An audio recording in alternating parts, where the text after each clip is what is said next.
Olá a todos, um Feliz Natal a todos vocês em casa e estamos aqui mais uma vez para uma receita. Paulo, uma receita? Não, não é uma receita. Ah, pois não, é uma prenda especial para vocês que estão aí desse lado e que nos acompanham. E hoje a nossa surpresa é um vídeo com os melhores momentos dos nossos convidados. Divirtam-se tanto como nós. Um bom Natal!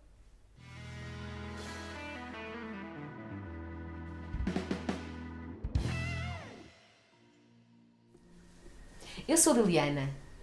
E este é o meu segredo. E este é o meu segredo de hoje.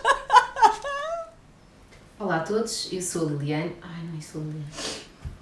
Ai, não, eles me centram, decididamente. Querem experimentar?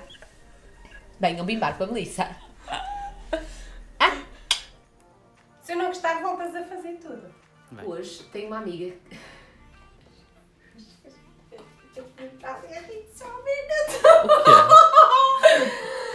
Vamos então começar a preparação do nosso pãozinho. Exato. Então vá.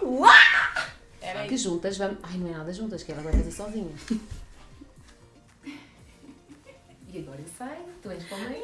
Vais deixar sozinha? Vais para o meio, exato. Olá a todos. Muito boa corta.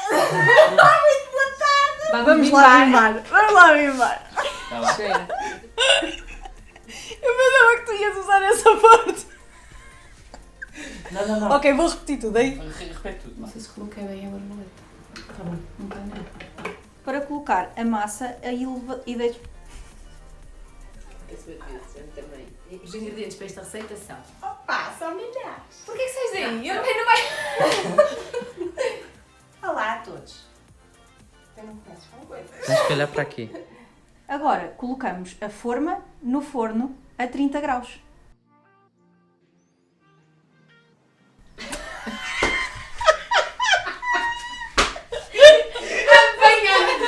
Já percebi. Estás pronto? Ah, já estavas a gravar? Claro. Ah, estás a gozar? A sério? Estás a falar a sério? Ai, pensei que não. Continua. Ai, não sabia. O que é que eu faço? Já estou Espera, respira fundo. Sandra, como no yoga. Os ingredientes para esta receita são Está só a rir para o leite. Normal. olha,